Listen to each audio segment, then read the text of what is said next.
এই আইসক্রিমটা প্রায় 3 ঘন্টা 2 ঘন্টার উপরে ভেজানো হয়েছে, কিন্তু যেরকম আইসক্রিম সেরকম আছে, এর ভিতরে পুরো টিস্যু মারা। এই দেখেন আমি দেখাচ্ছি, আইসক্রিম দেখাচ্ছে যেরকম, এই যে টিপ দিলে দেখেন কি অবস্থা আছে। এই দেখেন খালি টিস্যু এর ভিতরে। তা হোক, এই দেখেন এগুলা খেয়ে ছেলেপেলেদের তো অসুস্থ হচ্ছেই, ছেলেপেলেদের জীবনের রিস্ক হয়ে যাচ্ছে। এই দেখেন শুধু কিচ্ছু নেই, শুধু টিস্যু। এই দেখেন আরো দেখাচ্ছি আমি, খালি রং এর ভিতরে, রং আর টিস্যু। এই দেখেন, আর কোম্পানির মালিক বলতেছে যেগুলো হচ্ছে রুটি আর হচ্ছে কি সাবু। আমার ছেলে খাইছিল,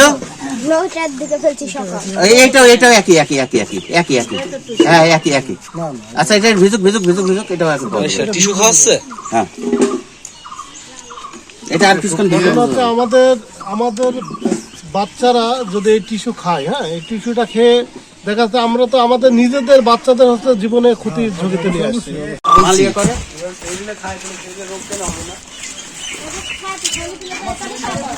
আপনার এই কোম্পানির নাম কি? কোন জায়গায়? হ্যাঁ, মহেশপুর। এই কোম্পানির মালিকের নাম কি? শুধু তাই? মহেশপুর ঠিকানাটা কোন জায়গায়? মহেশপুর কোথায়? হ্যাঁ, নদাগা গ্রামে। আচ্ছা, তাহলে আপনারা এই আইসক্রিম কয় টাকা করে বিক্রি করেন বলেন?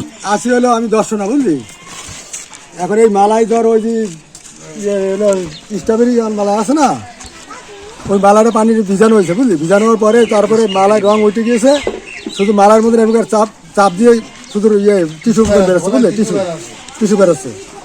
এখন ধরে সাংবাদিক আসছে, এরা আসে বলছে যে ব্যাপার যে মালিকের সাথে মালিক আনেন। তোমরা সব লাভ। আচ্ছা তাহলে সাংবাদিক সাথে দাও, এই সাংবাদিক কথা বলবে। আমার নাম হলো ইসাক আলী, ইসাহাক। বাড়ি হলো সিলবাড়ি পাড়া, বেগমপুর সিলবাড়ি। আচ্ছা, আর হলো এই মাল কত পিস মাল এগুলো আমার কারণ মাল তো, আমি দৈরের মাল বেশি, এগুলো মাল বেশি। কত পিস করে নিয়ে আসেন? আমার কারণ মাল ধরেন না হলে এই যে কার্টন, এই কার্টুনে কত কারণ ধরেন 20 কার্টন 40 কার্টন নিয়ে আসি, তার এগুলো ধরেন 50 প্যাকেট নিয়ে আসি। তো কত পিস থাকে? তো থাকে হইলো ধরেন 40 প্যাকেটে যে আসি। আপনি এগুলো মালগুলো আপনি কিনে আনেন? হ্যাঁ, আপনি ফ্যাক্টরিতে কিনে আনেন? কিনে আনি, নগদ টাকা কিনে আনেন? আরে চুরি করে নিয়ে